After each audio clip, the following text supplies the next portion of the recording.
Well, greetings. Welcome back to Acadian Comics. I'm your host, James Fondra, and in today's episode of Wizard Wayback, we're going to look at the Wizard 9/11 Remembered 1 year later issue. So this was from October 2022. October 2002, not 2022. So 23 years ago this week. So yeah, I'll just share my thoughts about 9/11. Everybody's got their story similar to the Kennedy assassination, which was way before my time. But I do remember exactly where I was and what I was doing when 9/11 happened. So basically, I was a freshman in high school, okay? And we were in our first period class, civics and American history. And I just remember the principal of the school getting on the intercom and saying, "Attention, students and faculty, please turn on your televisions. There's been a great tragedy in New York." And then the rest, as they say, is history. So I just want to salute all the first responders, firemen who ran into those buildings to save human lives, all the normal everyday people whose primary role is not to be a first responder, that they anybody who saved friends or colleagues or just complete strangers. Since then there have been people who have passed away because when the towers came down, a lot of particulate matter and carcinogen containing materials containing different kinds of carcinogens and cancer-causing materials were ingested and inhaled by a lot of the people working down at Ground Zero. So, every year there is someone who was maybe in the FDNY or the fire department or the NYPD, and they've passed away because of cancer that's been traced to the Ground Zero site and the recovery and rescue efforts there. So I'm not going to get into that. If you want, you can read about it. There's a whole settlement over that, and obviously no amount of money can bring your loved one back when they passed away. But I just wanted to share kind of my anecdotes about 9/11. Now we're going to open this thing up, but it's ever present for me because I take the E-Trade down to World Trade Center. It's the last stop on the E train in Manhattan, and I walk down Fulton Street to Midtown Comics. That's my preferred location. If you see here's a card. Here's a really cool April O'Neil card I picked up last week from IDW. They've got it was at Midtown Comics, but if you look here, see they have 4 main locations, right? Times Square, which is the OG, that's the original site. Grand Central, I've never been there. I've never been to the Astoria outlet, but then you've got downtown. So we're talking about downtown is where the World Trade Center is. So, actually, New Comics Day is this Wednesday, and 9/11 is on Wednesday. So, hey, just something to think about. And instead of doing new comics, I'm going to do this. So let's get right into it. So this is 9/11 Remembered Wizard, and we've got Captain America here giving the salute 1 year later, and this is the October 2002 issue. And look, there's going to be some light-hearted moments in here too, so it's not all solemn and serious, but kind of a snapshot in time to see what it was like and what was going on. So you had 2 different covers here. You had the Captain America cover, and then you had Superman versus Goku, which, this is a lot. I prefer the Captain America cover. All right, let's look. We will never forget number 50. So page 50. And the new X-Men was coming up at the same time. See, here's something from the Wizard staff. On September 11, 2001, we learned a lot more than the words Al-Qaeda and Osama bin Laden. We learned the true meaning of heroism, right? So the real heroes in this the real heroes in this world don't wear spandex or a cape. They live next door. The reality of the attacks forced Americans to look at heroic acts in an all-new light, with real people giving their lives for the sake of total strangers. We understand that firefighters, police officers, and EMS workers cope every day with the possibility of giving their lives for others. So this is a class act, like I'm not going to read the whole thing, but listen, this is get you in the feels, you know what I'm saying? So yeah, look at this art here. Pat Lee. Beautiful. Beautiful. Yeah. It's kind of talking about different people in the industry, their anecdotes and their experiences on that day, and yeah. Jackie's back and he's pissed off. Get your ass kicked. Get your ass kicked. Get your ass kicked. He's ruthless. He's heartless, ruthless, vicious, the perfect killer, an all-powerful organism of chaos and destruction, and he's pissed off. Hell yeah. Penciled by Dale Keown. What? See, look, this is Dale Keown's work. Oh, he worked on The Darkness after Silvestri. Oh, man, I gotta look into more Dale Keown. I picked up an issue of Pit number 2, but I gotta get more Dale Keown in my life. Dale Keown's awesome. I actually have like a Dinosaur for Hire comic. Actually, it's the whole run. Actually, it's like 9 issues, something like that, of the first volume, I think. And Dale Keown did the cover for one of those. So, and I learned about that a long time ago before I knew who Dale Keown was. I was just a kid when Dale Keown was like killing it in comics. So. Dale's been around a long time, and he's great. He's really good. But maybe I'll flip through Pit number 2, and we'll do that. I picked some really great comics at that pop-up sale. Again, that's Mike Carbonaro, and coming up in November in New York City is Big Apple Comic Con. So if you're interested and you're in the area, check it out. Big Apple Comic Con. Let's see. It's at the New Yorker Hotel. It's going to be on 8th Avenue and 34th Street. It's Saturday, November 23rd. Maybe I'll do a live stream from there. But the host of that event is my neighbor. Actually, he's right around the corner from me, Mike Carbonaro. So check that out. And look, he's got an eBay store, and he deals in like high-end stuff. Like one time I was walking by his house, no joke, just a side anecdote. I'll hold this up for a little bit longer so you can see. I'm trying not to block it with my fat fingers, but if you do user ID, you'll be able to find him that way. It's a little tricky, but one time I was walking by Mike's house, and I told him, hey, yeah, I'm like, yo, you do, I didn't know, I saw that he had been doing comics since before I got back into comics, and I'm like, hey, you deal comics, you sell comics? He's like, yeah. I said, what do you like? I said, well, I'm trying to get some wizards. So coincidentally enough, we're doing this Wizard Wayback right now, but he's like, oh yeah. I was like, yeah. He's like, oh, I can hook you up with some of that, and he's like, hold on, let me show you something. And he comes out, speaking of high end, he comes back out, and he's got a Fantastic Four #1, a 9.8 in a slab, and it's slabbed, CGC graded, slabbed, 9.8. I'm like, oh my god, awesome. So anyway, check that out. Big Apple Con. It's coming up in November. Saturday, November 23rd. I think the website, is there a website here? He's got these QR codes, but I don't know if they work or not. If you'd be able to scan it on my video. Just go bigapplecc.com. That's his website. I haven't checked it out, but if you want to check that out, it's bigapplecc.com. Great guy, and like I said, I got a great haul from him in that pop-up sale. You want to check out that video. Really good stuff. Really good stuff. So, Michael Returner. Recovered artist finishes Fathom Tour. That's sad, because,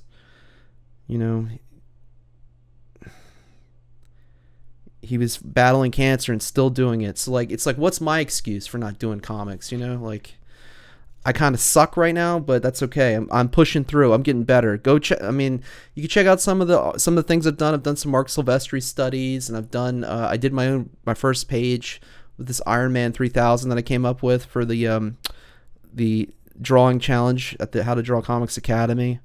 So I'm gonna continue. It's sometimes you plateau, but I'm gonna level up. Kurt Russell snakes his way into comics. Escape from New York Comic Heights. The new CrossGen.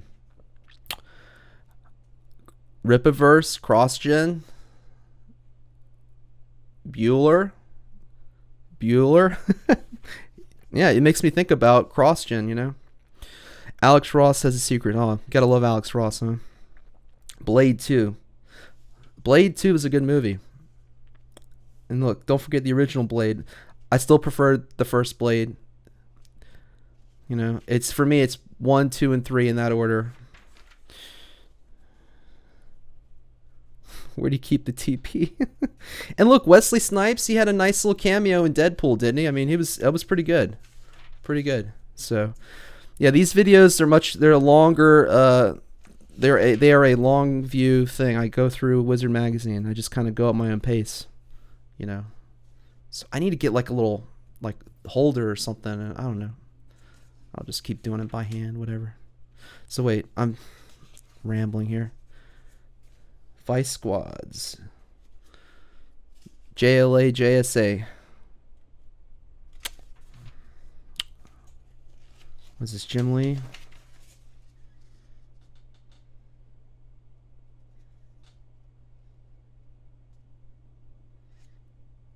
Jeff Johns, the writer. Or is Carlos Pacheco?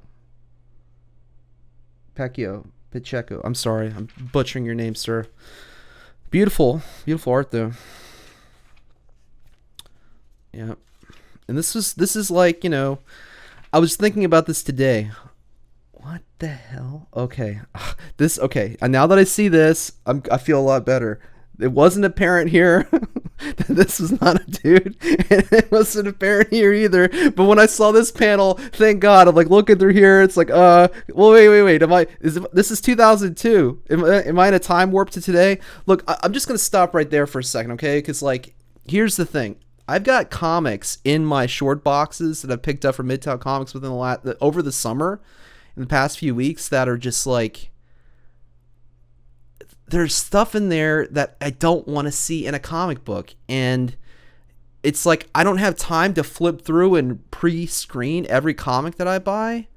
But like, you've seen some of my videos, some of the comics hauls. I have to like blur stuff out. Like, I don't want to see somebody's like Wang or something in a book. And, you know, a recent comic that I picked up, unfortunately, I saw that. And it's like, man, like, this is not cool.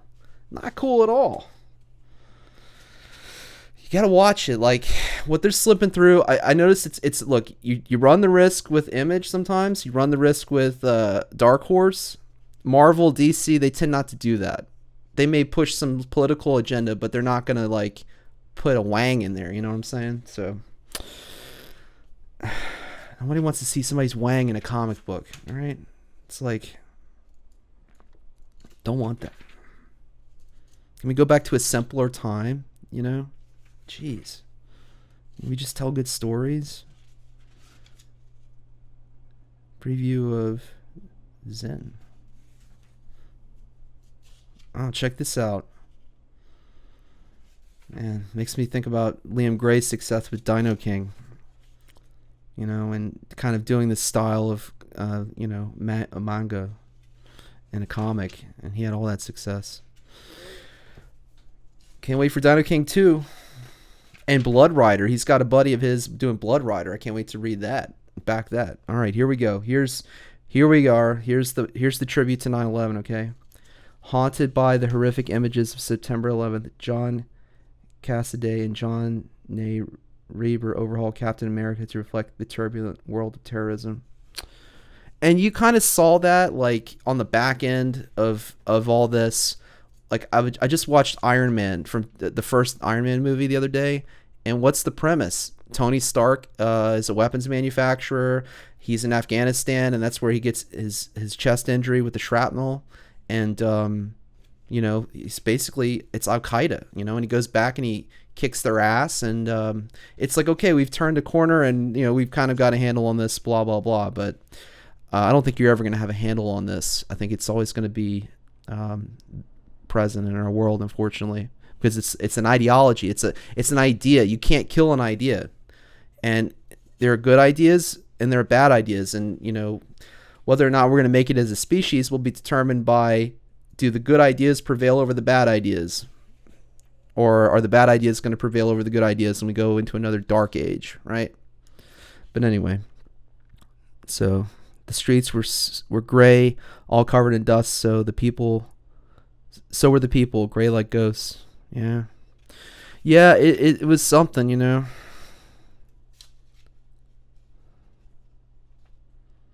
Yeah, Alteric. Well, of course he's going to kill him, you know? Like, I mean, of course Captain America's going to kill the terrorist. But I get it. I mean, like, it's like, well, he's supposed to be better. He's supposed to have an ideal, like, show mercy and compassion. But maybe he would now, but, like, not then. I mean, not after that. You got to remember what that was like. That was, it was palpable. There was unity like I've never seen before. People were united.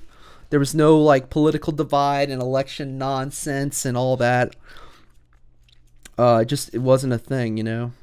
But anyway, yeah. They used Captain America as a vehicle, you know, and to tell some stories, some sort of catharsis here.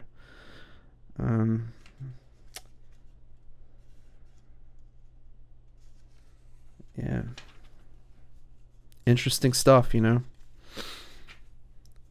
Once upon a time, I know I went back here. And I'm kind of reading Wizard magazine very much like how I used to when I was a kid. If I'm not interested in it, I'm kind of going by. If there's something you guys want to see, maybe pause. I'll try to. You guys. I'll just say y'all. I'm from the South. I say y'all.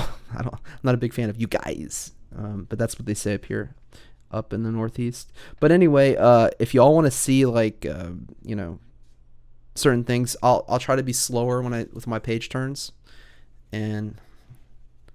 Superman versus Goku. Spider-Man versus Vash the Stampede.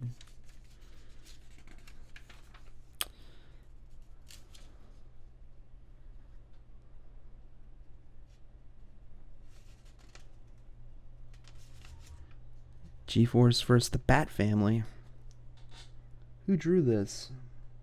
Looks like EVS drew this. Looks like he drew it. I don't know. If someone knows, it looks like his art, but it may not be. It looks like it might be his.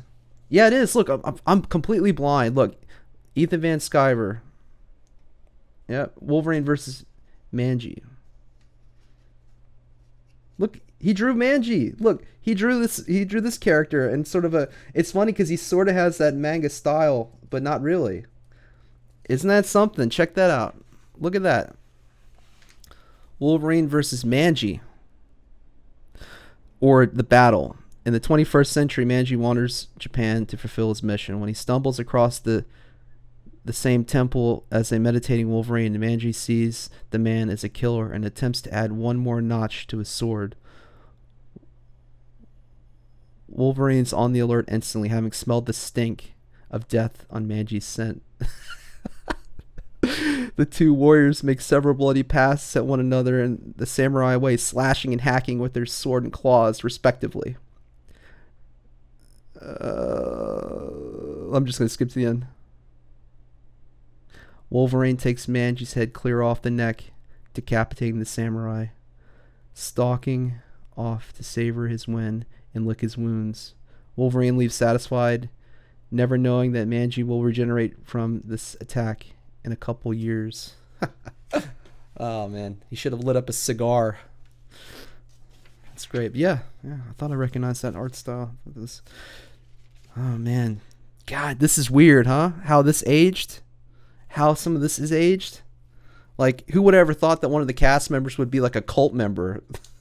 I mean, it is Hollywood, but yeah. And if you don't know what I'm talking about, look into it. Just type Google search Smallville cast member, Smallville actor, cult member, and I think they're in prison too, but they're going to jail, something like that. Somebody save me.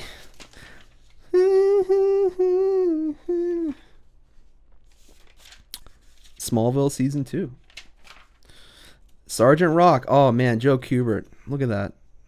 R.I.P. Joe Kubert. He drew this in 2001. Look at that art. Oh. I got to come back and read this article. It's talking about son of Polish immigrants, Kubert honed his artistic style in Depression era New York City. Opportunity arrived. I've heard this story before too. Opportunity arrived in the form of the comic studio MLJ, the precursor to Archie Comics, in the form of armed with his drawings wrapped in an old newspaper. 11-year-old Kubert hopped on the subway from Brooklyn and headed for Manhattan's Canal Street. Oh man. Neil Adams. I honestly never heard anyone say a bad word about Joe, and I've never heard Joe say a bad word about anyone else. Yeah. Joe, under Kubert's pencil, German pilot enemy ace became one of DC's classic war characters. Look at his 9/11 tribute right here. There's the tribute book. I saw it in the stack at Royal Collectibles like a month ago, but I didn't pick it up. Maybe I should have. I could have parlayed it into this video. Here's the sign for the Kubert School. This is some of his artwork on the sign there. Now the Kuberts, they don't own that anymore. I think they sold it out. It's somebody else is running it. But Shane Davis, he was a graduate. He attended that school. He went to school at the Kubert School. All right. Batman Superman movie. Oh, this is before, oh boy, before we even knew. Colin Farrell is Batman. Look at that. Colin Farrell is Batman. Now he's the Penguin on the HBO show. Check that out. Terrence Stamp, Ra's al Ghul, Jason Isaacs, Lex Luthor. Yeah, he'd be a good one. Austin Peck. I don't know who that is. Wow. Ron Perlman. Hellboy. I liked Hellboy. This is a good movie. Christopher Reeves here as Superman. Boom, boom, boom, boom, boom. Basic training. Colin Grant shows you how to storyboard a superhero movie. Oh, look at that. Very similar to comic sequentials, right?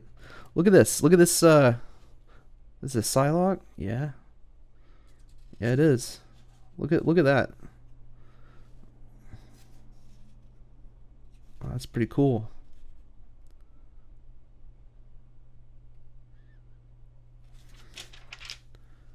Yeah.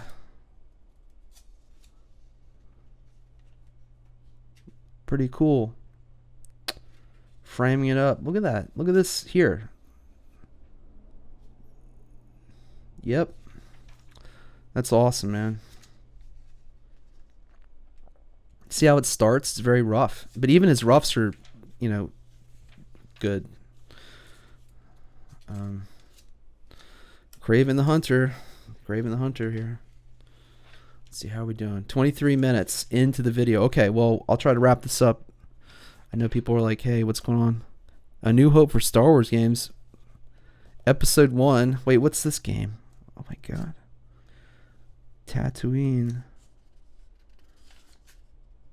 Star Wars Galaxies. An Empire Divided. Okay. Yeah. Transformers. Metroid Prime. Yeah. GameCube. Oh man, I miss GameCube. I remember playing Resident Evil on GameCube. Awesome. Manga Mania. Here we go. Some Manga Mania. Some Gundam action here. Manga. Berserk.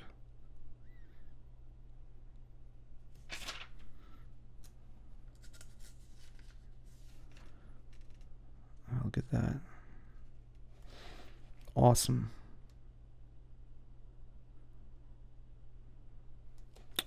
Book of the month. This was Daredevil was book of the month. But look at that art, man. That's beautiful. Brian Michael Bendis. Alex Meliv. Alex Meliv? Let me know what you think.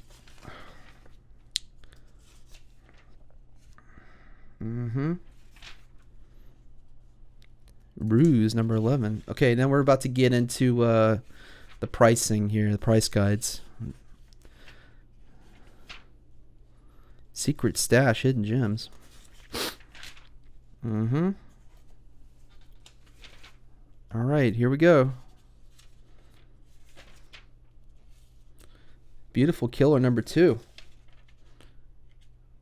Jimmy Palmiotti, Phil Noto. Oh man, both great. I like both of those guys. Yeah. Awesome, man. All right, here we go. I like this section here. Let's look at this. Top 10 creators, writers. Kevin Smith number 1, Brian Michael Bendis number 2. Jeff Johns number 7, Mark Waid number 9. Artists, Pat Lee, Ed McGuinness, Adam Kubert, Alex Ross, Greg Land number 9. Okay. Yeah. Okay. Everyone's got to get a shout out, you know? So yeah, and then this is basically it, you know, like you get little tips, little things like this, and kind of flip through here.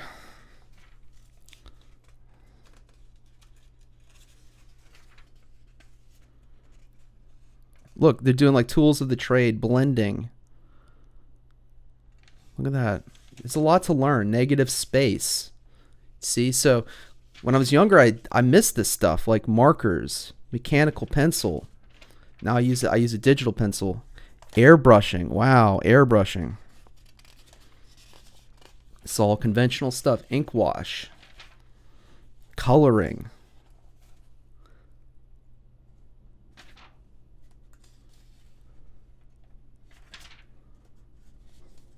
(9/11) tribute comic checklist. Here we go. So here's all the 9/11 comics here. See, if you want to check that out, here's the list.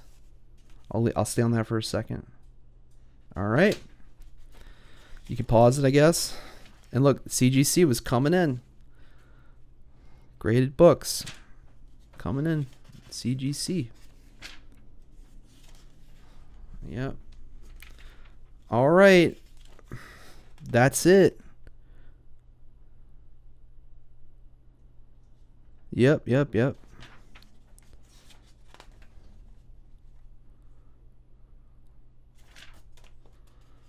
Oh, look at that. Frank Cho. Oh man, Wizard 134. I don't have that issue. I wish I did, because I could do the preview of Darkness, Dale Keown's Darkness. Jeff Loeb, Jim Lee's Batman. Yep, that's it. There you have it. So that is the 9/11 tribute edition of Wizard Magazine. So I hope you enjoyed this video. Please hit the like button, subscribe to the channel, and I'll catch you right here next time at Acadian Comics. Bye for now.